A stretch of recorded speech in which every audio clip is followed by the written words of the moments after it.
This podcast is sponsored by Camera Museum of London at 44 Museum Street. Welcome to a Fish Out of Water podcast. This is your host, Richard Lippman. Today, we're interviewing Laurie Amat and Gunnar Hall Jensen. Can you hear me? Yes, hi. Laurie. Sound decent? Sound is okay. That's okay. Hello. Hi, Richard. Nice to meet you. How do I get this? Oh, wait. Gunnar's in. Okay, fine. Let's have some video works here. Dun, dun, dun, dun, dun, dun. Oh, it says, oh, wait a second. I see. I am. Hello. There we go. Oh my God. Oh, it's my kitchen. You can tell this is when it's not the bad haircut. I say, yeah. You changed the color as well. Yeah, I did that after my mom died, last August, and I went through some grief changes and did the hair and said, because before she got sick, I said, I'm thinking of going blonde. And she said, yeah. And when I did the resident show, they turned my hair blue-black. So I did cut it all off. But now I have to reconsider because August, I have to figure out what I'm supposed to look like by August, right? Joe and Jet, baby. Joe and Jet. Hello, darling. Well, that's what the cut that I wanted did not work, right? So maybe I'll just change it back. It grows out. But anyway, hi. Yeah, hi. I will ask you some technical questions first before diving into some moments of how you two met and how the project came about. I thought the opening of the film was one of the strongest I've seen in terms of documentary. It was so unusual. And then you go out and start filming sounds of the streets. I could relate to that because sometimes I used to do that. And we know people like Walter Murch and many, many others do that and have done that. I'd like to know, and it reminded me of the great film, The Conversation. Oh my God, I haven't seen that in ages. Well, we did see it. I mean, it was an inspiration. The whole opening scene of The Conversation by Coppola was, of course, an inspiration. We didn't reach quite that level, but we hoped to. But we saw it a lot of times before we made the film because it really is a fantastic scene. This one. Can I ask Laurie, what microphone did you use to pick up those sounds? Oh, Jesus. I'm going to refer back to Gunnar because they brought it that. Oh, I have to look. I'd have to look now. Sure. And of course, I know you're using the Nagra D, which is the classic, isn't it? 4D. And oh my God. Who gave it? Did you bring that mic? Yeah, we brought the mic. Christian, our sound engineer, brought the mic. I just said, bring the biggest cannon you got. All right, I'm going to text him. I'm going to mail him while we're talking. Okay. Well, because now I'm curious. I mean, a lot of this film was about research, right? So I have to research it. Sure. And, or actually, I know what I'm going to do. Hold on 1 second. Anyway, I mean, for me, it was like, I'm not the sound guy. I'm not the sound engineer or anything. Actually, I'm kind of the technical part of it. I'm not so heavy into, but we just went with references for, the Nagra is obviously because we just love the design of it. And we love the nostalgia of it, the analog nostalgia of it. And for me, the microphone was, part microphone and part gun for Laurie. That worked out really, really well. I'm now calling Christian. Oh, yeah. Hi, Christian. One quick question while we're on this interview. What was the mic that I used with the Nagra?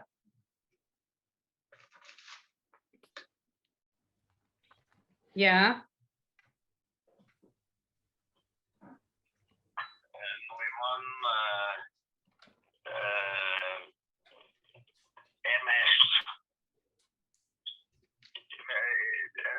That means it mid-size, it's stereo mic. Uh-huh. a Neumann full. So it's a full length. Shotgun. What do you call it? Shotgun. What? Shotgun. So it's a thing. So it's a Neumann MS. Okay, that's all. I'm gonna let you go now. So that was the sound guy who actually took the sound. I gotta. We're in the thing. Like, can I call you back? Oh yeah, we're in the interview. Okay, ha det bra. Poor Christian's like, bye, gotta go. Gunnar and Laurie, how did you two meet?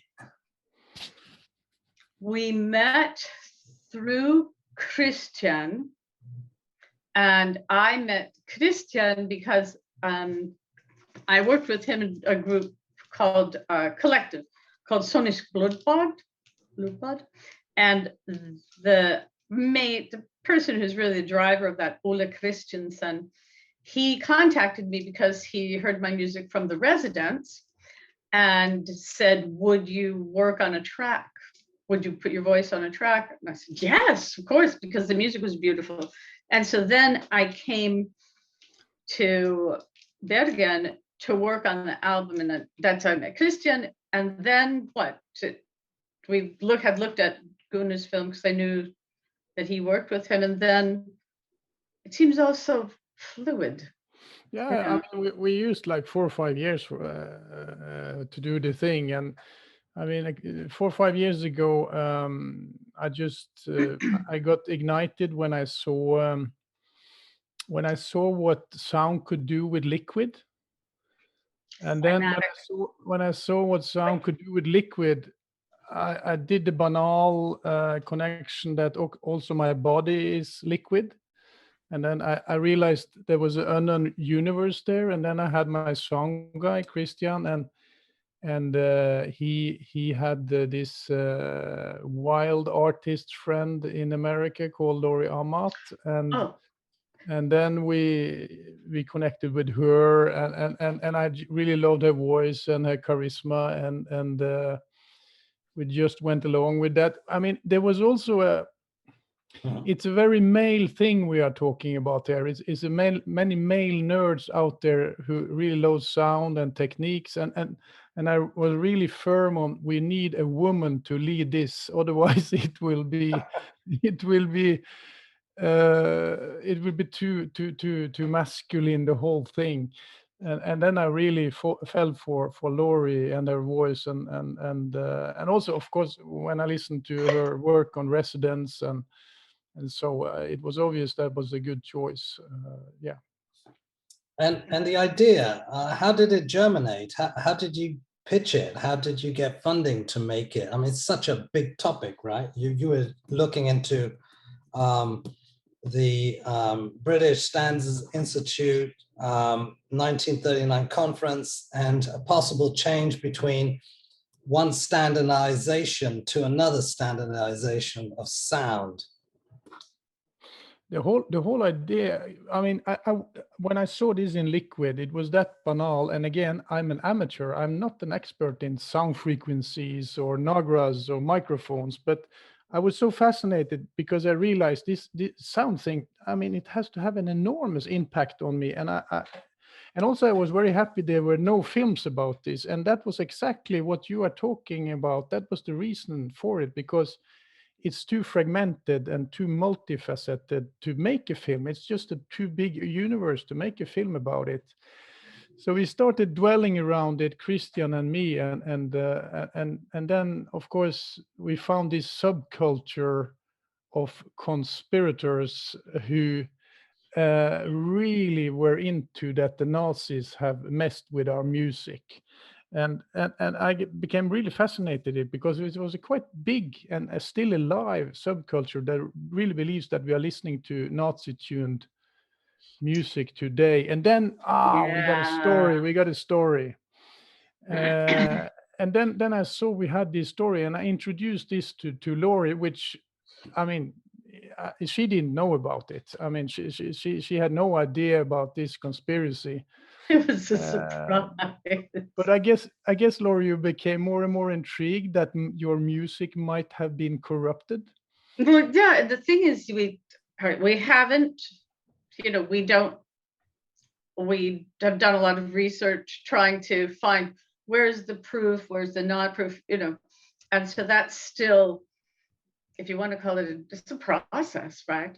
But when Gunnar told me about it, I was thinking, well, what is it, if this were true, what is it about sound that is so important that they would have done that? And would that really be a reasonable thing? And then the more I looked, the more it was as though, as opposed to answers, there were more questions.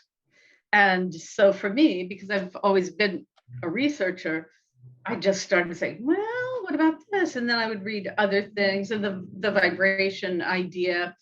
Some people believe that the universe runs on one vibration. It's not. I think it's that A432, and that A440 is throws it off kilter. So then that, in a way, backs up the myth, if you will. Yeah. No, that's very well put. I mean, and also, but the main thing for me as a director was that I had a story where I can do all these side tours about what sound can do. I had the red thread, if you want, or a MacGuffin, or what you want to call it. So I could move a story which intrigued and entertained the audience at the same time as they actually got a lot of insights into what sound can do. So it was kind of that, and of course we liked. I mean, it's always fascinating to see how these Nazis were carrying on. I mean, it fascinates people still. So we had a thing there which was also attractive, and I knew it would be attractive. And it, of course, it's a fun story what we are doing in a way, or we are playing with it. But still, it's easy to get seduced by it, and still you get all these fantastic, passionate people telling us and learning us about sound. Yes, absolutely, including the Japanese artist and the deaf lady. Very memorable, well spoken. How did you get the idea to put these chapters together? And how did you manage to put all these chapters together? Like, did you see it as a novel? That's you. Yeah, that's me. I mean, that's a good question. I mean, for me, I try, when I had the red thread, I knew it would work out. I would just fix it. I would just fix it afterwards with Laurie. We will fill in the blanks. And then I just thought about, okay, we just have to get the most charismatic, enthusiastic, passionate, little bit too passionate sound people. And I started just thinking short films. I mean, short sequences that actually stands by itself. And then we just actually fixed it with Laurie in the post. And when we had these fantastic characters, we just suited together, connected to her research in a way, and her push forward, her calling the British Standard Institute, her being worried in between, her associating.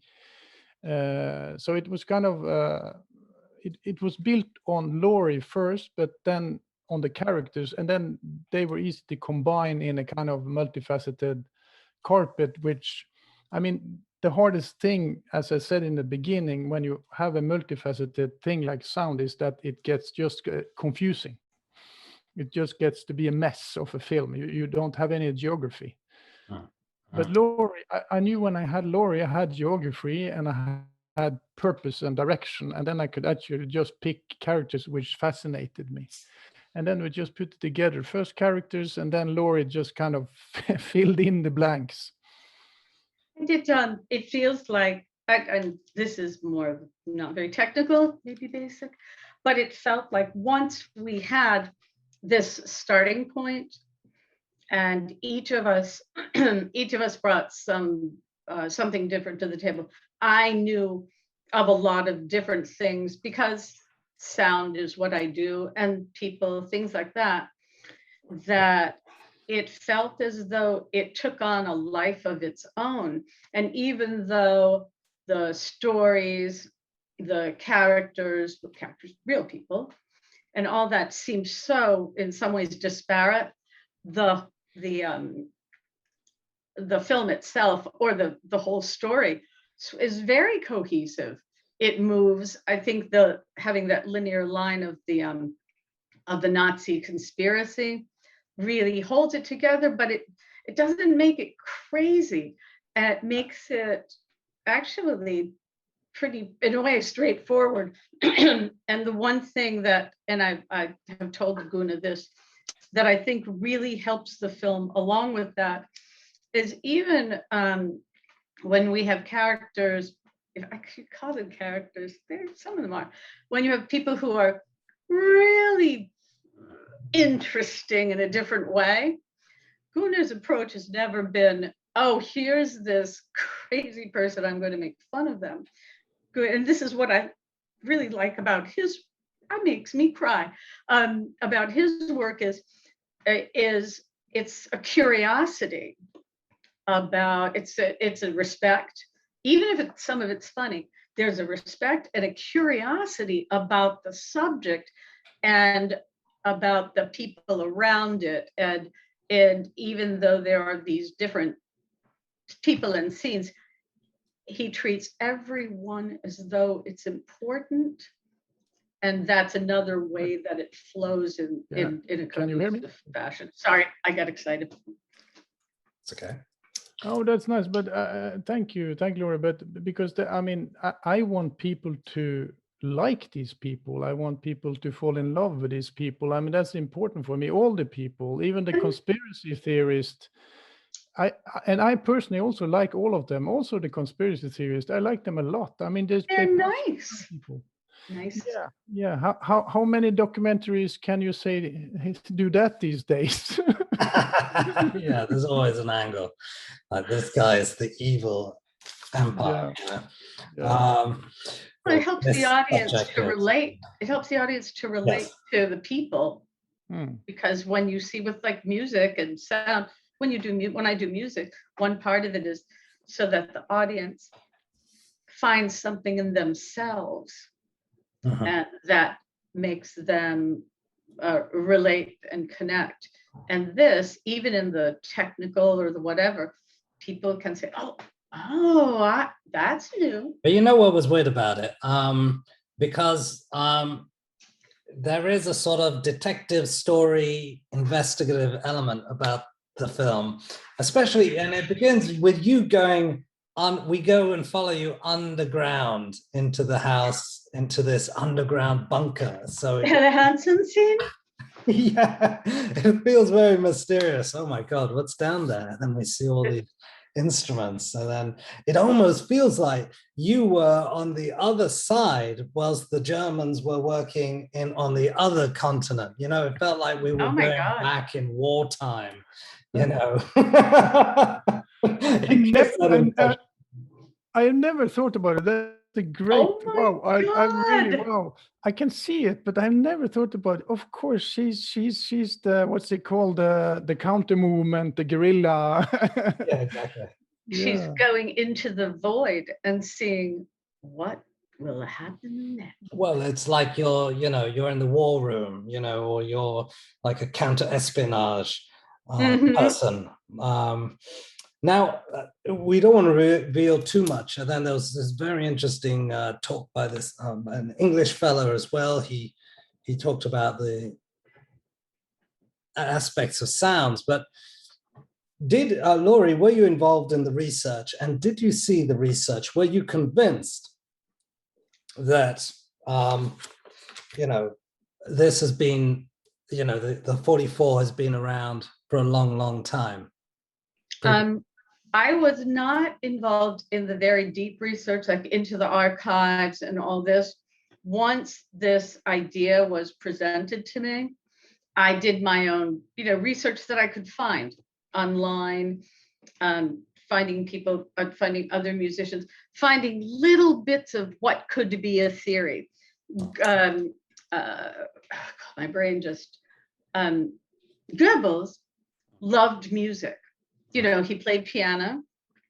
He loved to listen to music. And so a little thing like that would make me think, well, maybe that's why, maybe this could be true. And actually, when I spoke with, was it the Danes, Gunnar? When I spoke to the Danes, and she said there were missing files. I'd asked about some files, and she said, "Oh yeah, there are some files that are missing, and that I really would love to follow up." What are those? What are those missing files?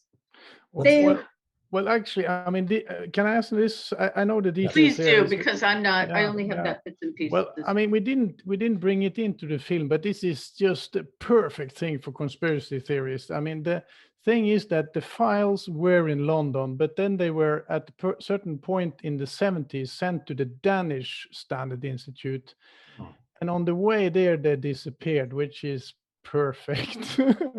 Makes you wonder.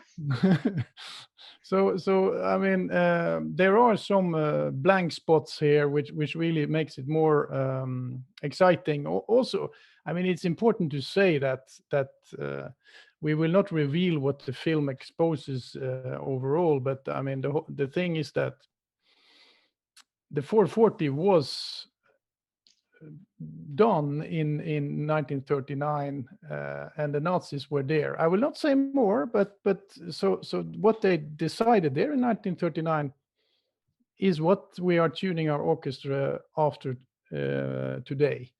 So I mean, only that bit of information is really will get any musician to trigger off the curiosity. Absolutely, it's universal. But it's been the discussions when brought it up. It's amazing the perspectives, and it's great because people you think are very, very factual and all this. There's always this edge of a question with pretty much everybody, and it's intriguing. I'm still intrigued. It still makes me want to find out what else happened, you know. I'm wondering whether you could go back a little bit further, maybe 1,000+ years, or go and speak to some of the Aborigines or other ancient cultures, or go to some mountains somewhere in the Urals. I'm wondering how they would tune their instruments. There's now I have to write this down. There's a lot of discussions going on there, but for sure, a lot of people would say that they were going intuitively in 432 or not the Nazi tuning. Well, and because in some ways, I'm just throwing this out, is because, part of the motion to standardize a tuning was because various places were coming in, cities were coming together, people were communicating, that sort of thing. My question is, if you were thinking that far back, such isolated pockets of small, I think would be a very different thing. People are very far away from each other. Then would they just tune to maybe what the wood carving, when they carved an instrument, was that it? Was it different? I think that's a hard one to answer. Very. Obviously.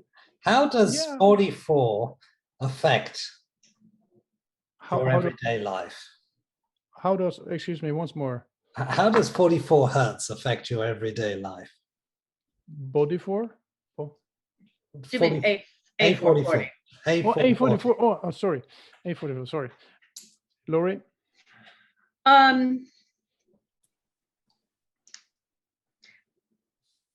It basically, in a lot of ways, it standardizes everything I do. As a musician, learning a relative pitch when things are like that. It also, one way that it has affected me is, and I learned about this, is say Mozart. A lot of his music was tuned lower. And so when you put A440 and you had sopranos who had been singing this as written, it's that just that little bit tends to put it up over into, can be more challenging, just that difference. And in everyday life, I don't know, because as a vocalist, I work with relative pitch in a way, unless I'm doing written pieces, things like that. Funny you mentioned that, because I have a book here. This is one of Keith Richards' favorite, and probably Brian Jones's as well, one of their favorite instruments. Robert. We have Robert Johnson here, but if you actually look at the transcript here, in every single, probably every single song, it's always tuned half a step down. Yeah, Oh my God. Yeah, it's always tuned half a step down. Huh. Don't know if you can see it. So it's Yeah, I basically- do see that. That's interesting, because you can tell there's a big difference when, say, I'm doing a written piece and in the resonance of the instruments. I worked on a piece that, because the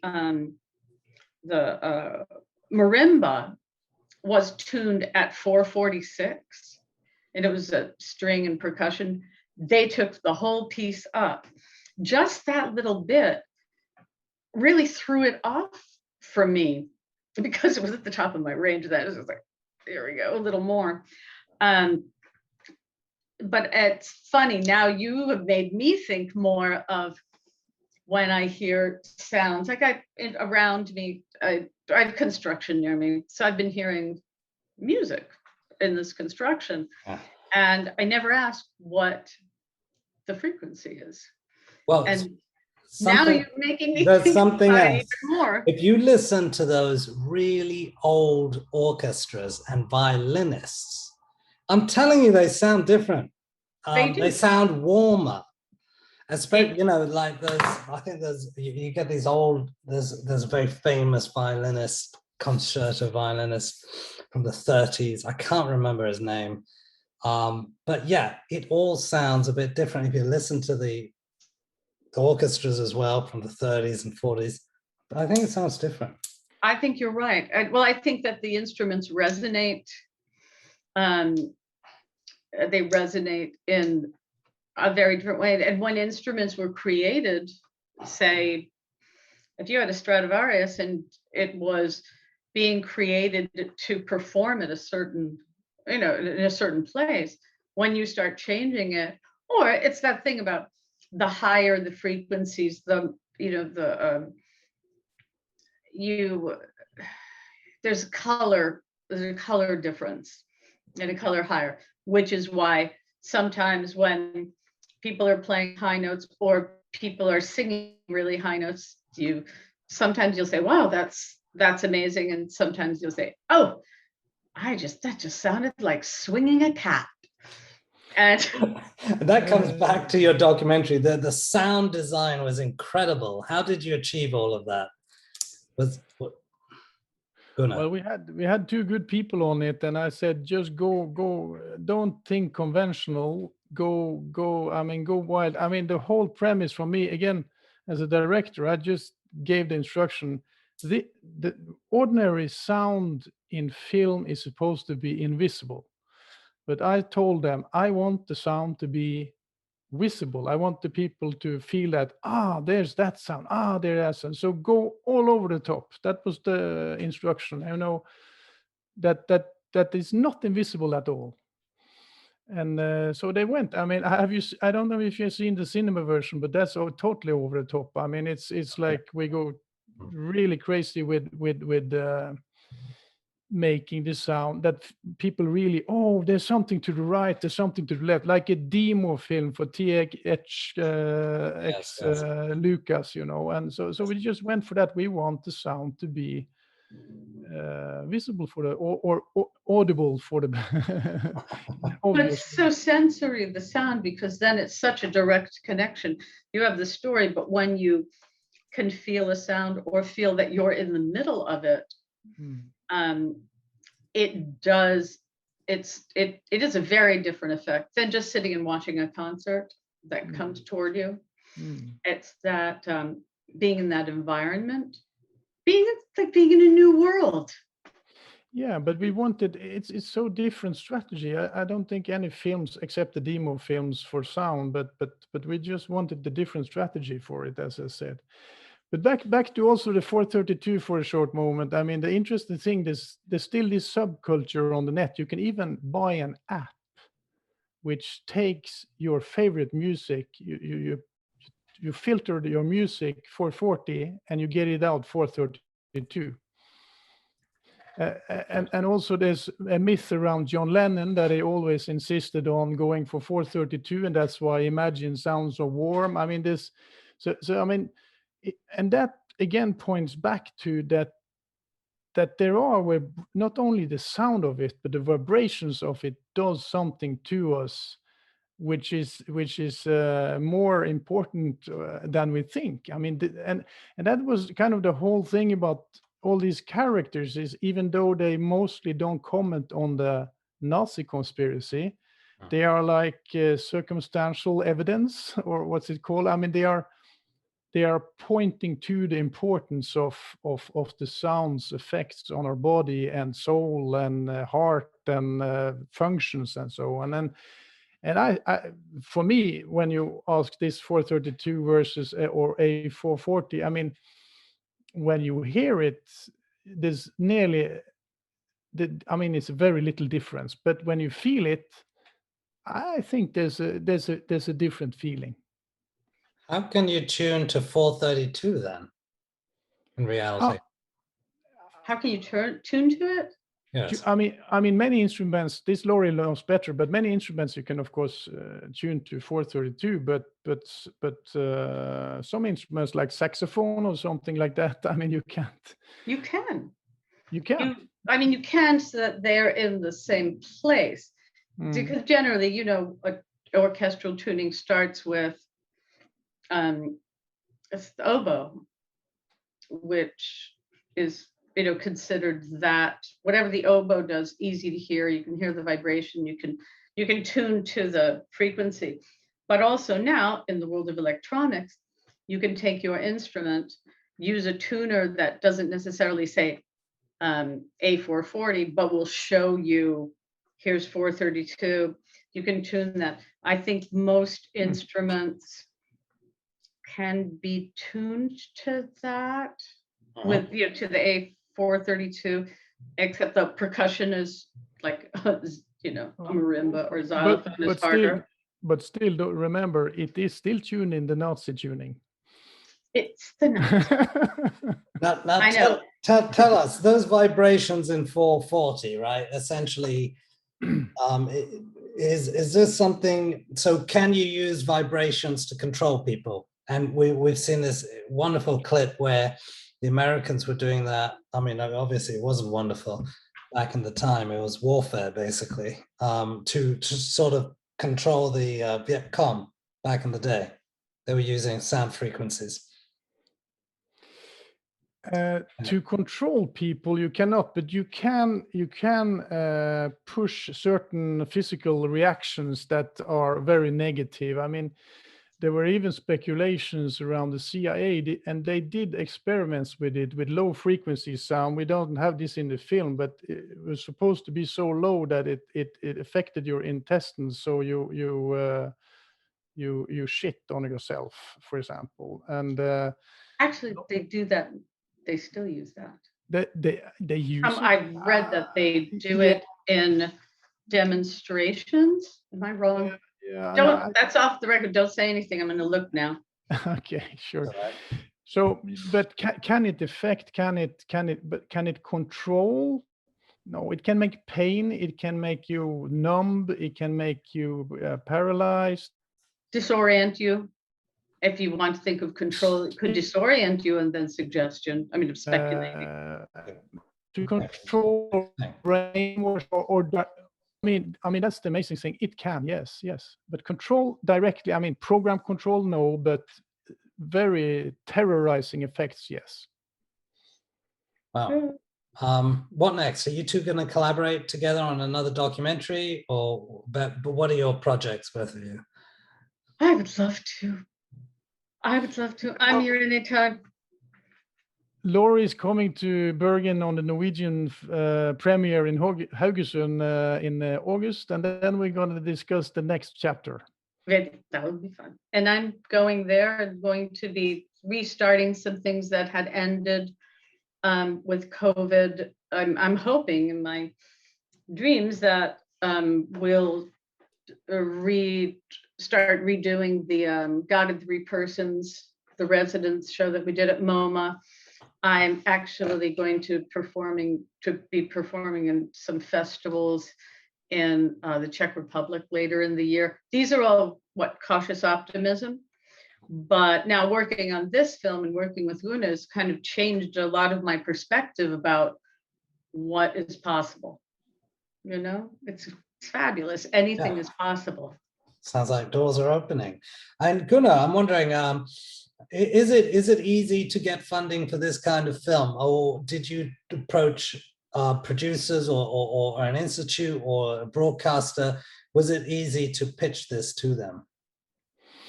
Yeah, I mean, we had a really good pitch round. We pitched for HBO and Netflix and so in big panels and so on, and they all loved it. But the thing is that in Norway we have very good funding for talented directors like myself, and but the thing is that we actually pitched it to the Norwegian Film Institute, and they loved it so much and fully financed it because they want us to be free when we sell it. So we got fully financed by the Norwegian Film Institute, but HBO and Netflix and a lot of others, CDF, Arte, and are all interested. We pitched it there in Berlin for them, and everybody, liked the project in the beginning.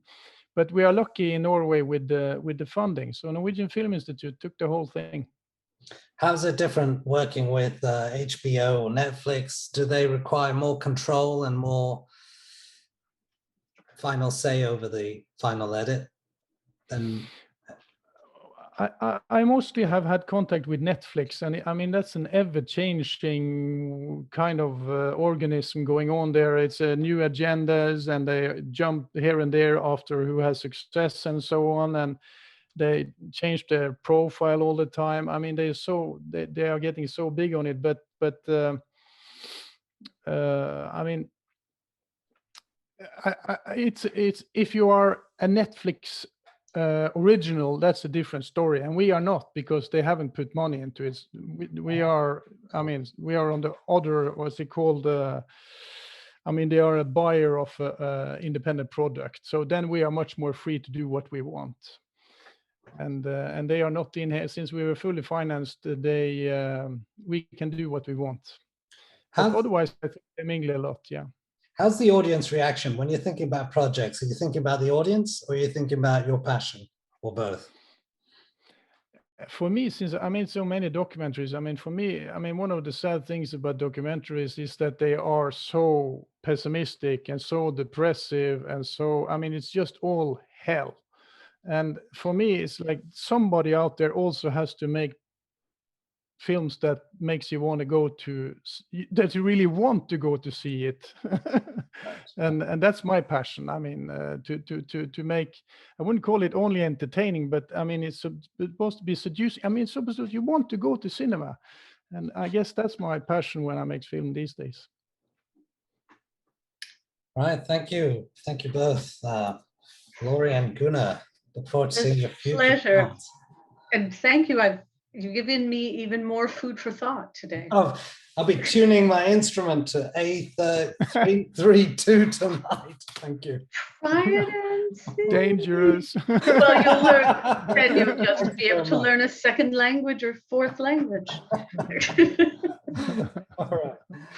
All right. Tuning Thank to aliens. Thank you. Okay. All the best. Thank you, Bye-bye. Richard. Interesting. Bye. So, Bye-bye. bye. This podcast is sponsored by Camera Museum of London at 44 Museum Street. Thank you for listening to a Fish Out of Water podcast. This is your host, Richard Lipman. Should you have any questions, comments, or suggestions, please get in touch.